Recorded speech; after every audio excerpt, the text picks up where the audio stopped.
And we are back after 30 days of testing this phone. I am not completely sure that it helped me cure my addiction to, I don't know, scrolling or being on social media or being on YouTube. Actually, more on that YouTube later. Hi, welcome to this channel where 30 days ago I put myself into a situation that I thought was going to be difficult, but honestly it's not. It was 30 days challenge with this phone, which is called the HiBreak Pro by Bigme, a Chinese company, I think it is. And the phone is, the biggest gimmick of the phone is that it's an e-ink display, which is basically black and white and it's very slow refresh rate. So I said I'm gonna put myself in this situation where I'm gonna challenge myself 30 days to use this phone. I started on the March 1st, and now it's March 31st, and this is how that experience went. Yes, having a screen that doesn't need light, that doesn't emit any kind of light to your eyes, is good for you because your eyes are not as strained. Like, it's fine. Like, my eyes didn't hurt while using the phone. And sometimes you use your phone at night and the light, it doesn't matter what brightness you put it on, it hurts your eyes. But this one's fine. This one's totally fine. You need it when you're using this phone on the outside, like outdoors. It's beautiful because it's just looking at paper. It's kind of cool. Really, really cool. But did it help me? Well, we're gonna see about that. Phone wise, I want to talk about this phone being a phone. Like, you know, the basic stuff like phone calls and text messages and reception and all that. I'm gonna say that the earpiece, this little piece, when you put it here onto your ear and then you talk and hear someone else on your phone call, it's not really loud. It's kind of like quiet. So that was a kind of a problem. I had to be using the speaker a lot because of that situation. But reception and like signal and stuff like that, it was completely fine. I had reception everywhere. I had 5G and I had 4G, so I was completely fine with that. I was not having any issues with service. I was completely fine.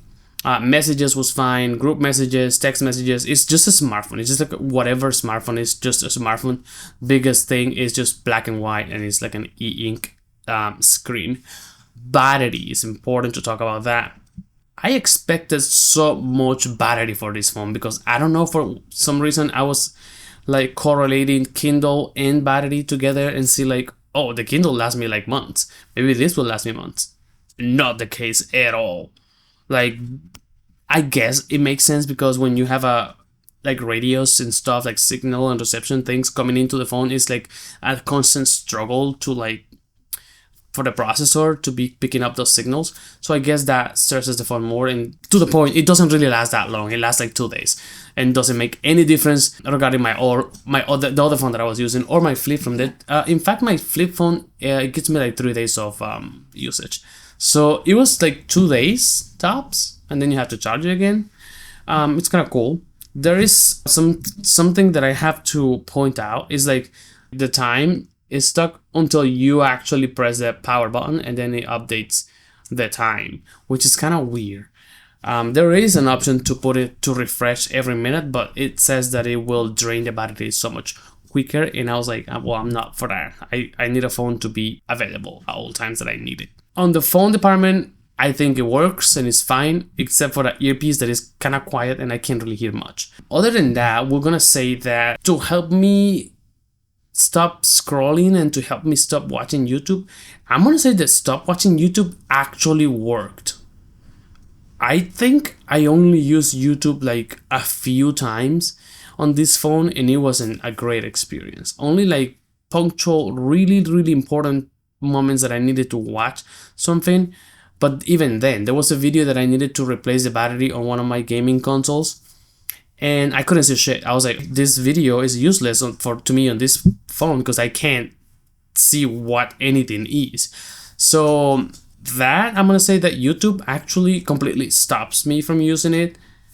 But I'm gonna do a parenthesis here because I downloaded Brave, and one of my habits is that I press play on a YouTube video and I just leave it playing on the background, and the Brave browser just allow me to do that. I can turn off the screen and it will continue playing in the background.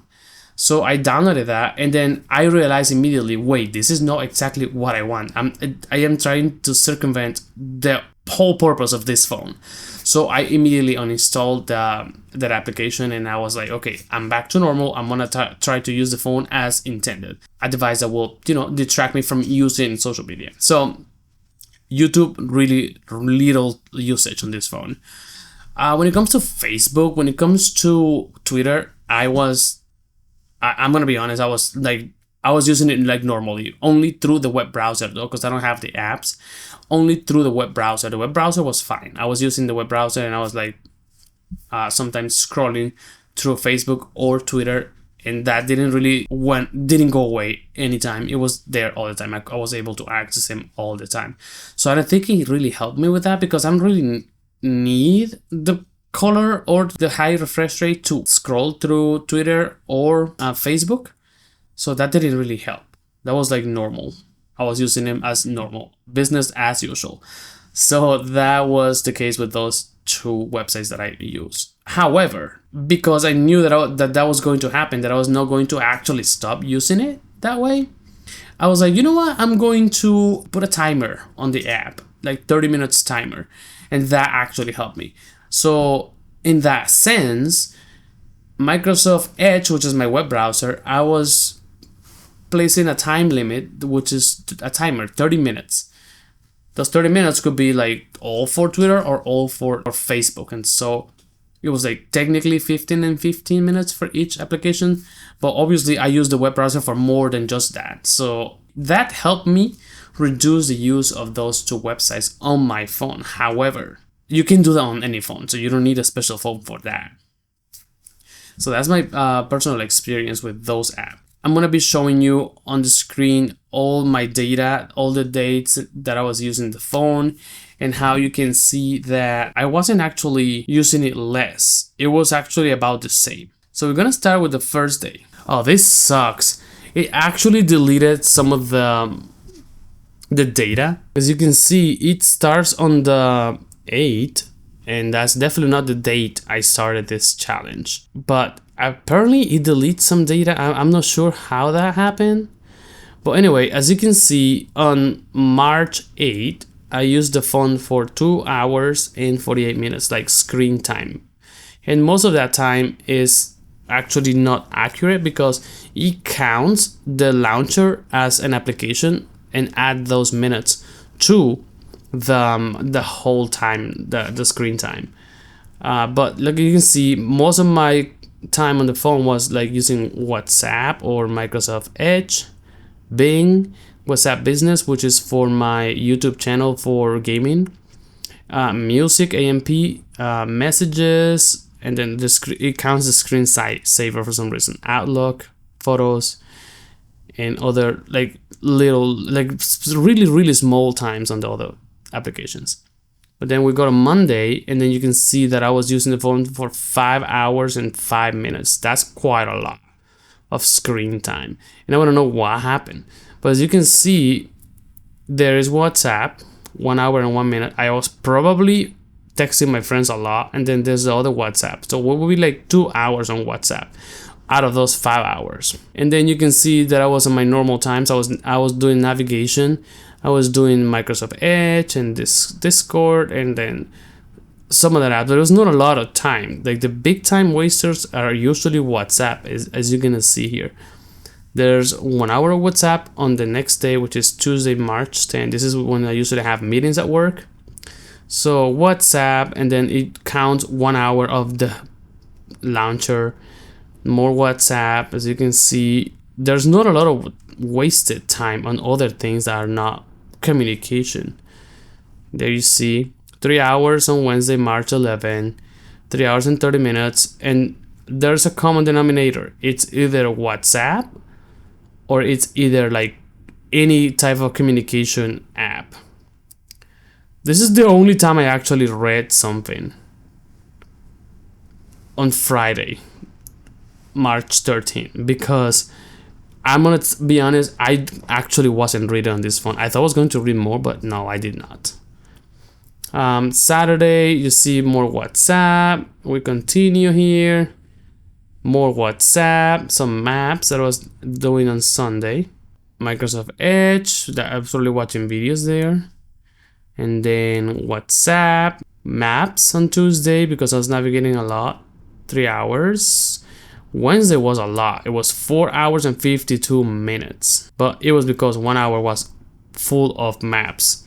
Then I don't know why there's more minutes on Edge. If I limit it to 30 minutes, I have no clue how that happened. Then WhatsApp. Then we go back to 3 hours. WhatsApp. Then we go back 3 hours. More WhatsApp. More WhatsApp. 2 hours. Oh my god, jeez. 2 hours on WhatsApp. Maybe I was on the phone. And then you go March 22nd, Edge, Bing, and then WhatsApp. And you see WhatsApp again. I think you started to see the pattern here. My most used app is actually WhatsApp. There's no YouTube here.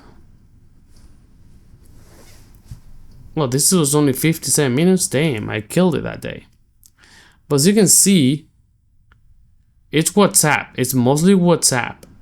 That's all I use. So looking at all that data, you can tell that I was using the phone mostly to communicate because that's the whole point, right? Did it help me with YouTube? No. And this is why I want to say that it didn't help me with YouTube because even though I wasn't actually listening to YouTube on the phone, I transferred that to my laptop. I thought it was gonna help, but like if you have more devices, YouTube is available on everything. You have it on phones, you have it on tablets, on TVs, on your computer, on your laptop, everywhere. It's just on gaming consoles too.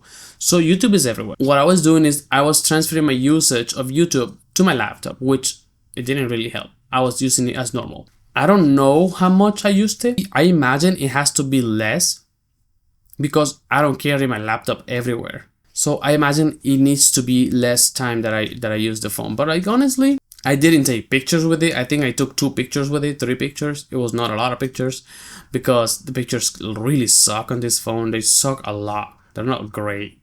They were like functional pictures if I needed to show someone something, but it wasn't like, oh my god, I have to take a picture of this beautiful landscape because I know it doesn't take great pictures.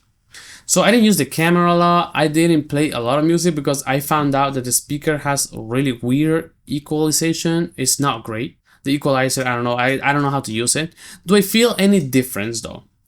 Do I feel any different from starting this challenge to now? I do not. I feel exact same. I feel the exact same. I don't think that it helped at all.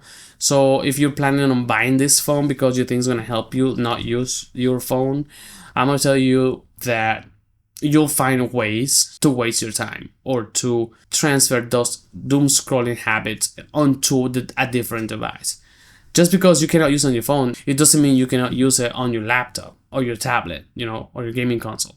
It's all about control. So it's kind of impossible to control this shit because they made it so good. It's an addiction, basically.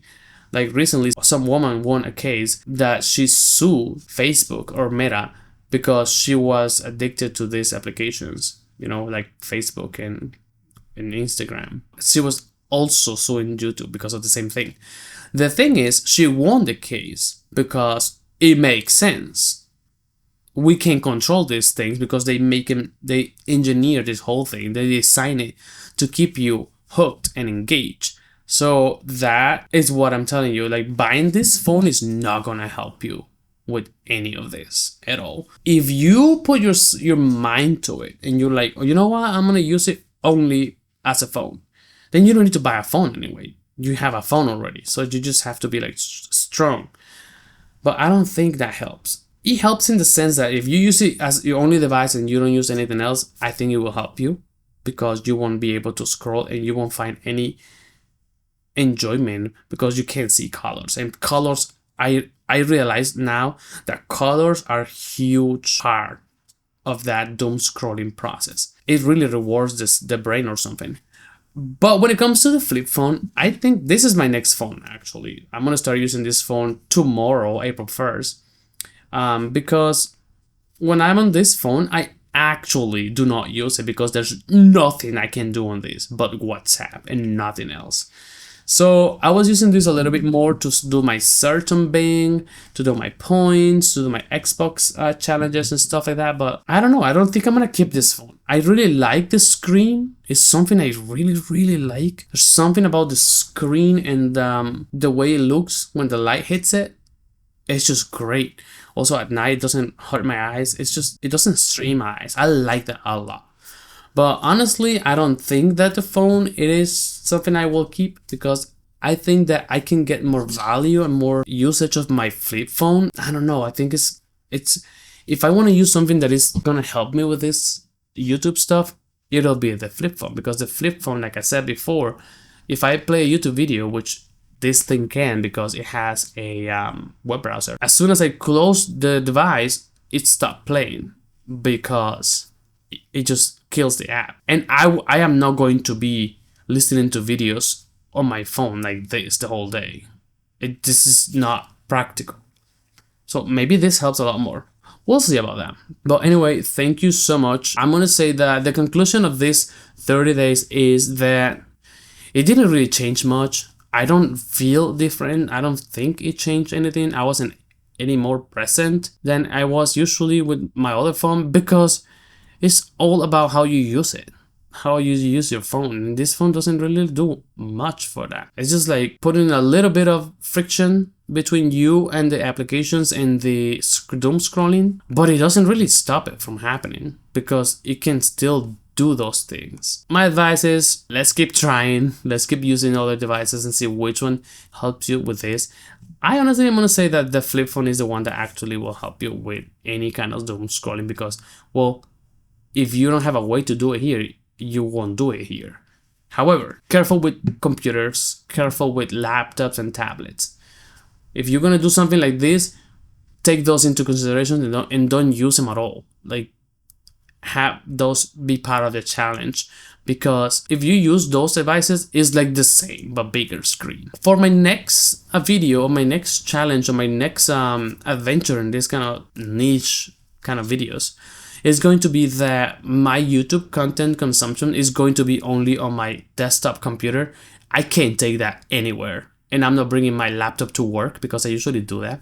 So if I don't bring my laptop to work, my personal laptop, not my work laptop, I will not use it at work, obviously. So see how it goes. See how it goes. That will be my next video. Actually, I'm going to start using the flip phone, limiting my YouTube consumption only on my desktop computer, and see if that actually helps. We'll see. But thank you for watching. If you like this, and if you like this kind of like content, subscribe, maybe give a like, share, comment, and we're gonna make more videos. I just don't know if, this is a new channel, so we're gonna see how it goes. Thank you so much, and we'll see you next time.